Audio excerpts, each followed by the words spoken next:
అనేది కనిపిస్తా ఉంది. సహనం అనేది కనిపిస్తుంది. ఓర్పు అనేది కనిపిస్తుంది. జ్ఞానం అనేది కనిపిస్తుంది. ఆయనలో ఉన్న ప్రకాశమైన వెలుతురు మనకి కనిపిస్తుంది. ఆయన సిలువ ప్రతి చుక్క కూడా సిలువలో కారిన ప్రతి చుక్క కూడా ప్రకాశించేదే గాని చీకటనేది కాదు. ఆ ప్రజ్వలించేటువంటి ఆ రక్తపు బొట్లు యొక్క ఆ వెలుతురును తట్టుకోలేక సాతాను ఏమైపోయారు? పారిపోయింది.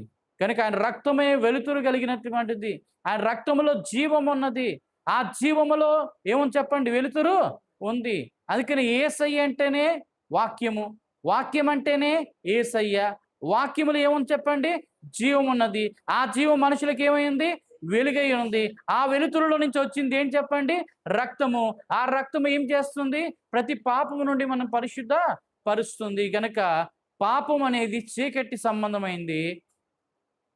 రక్తం అనేది వెలుగు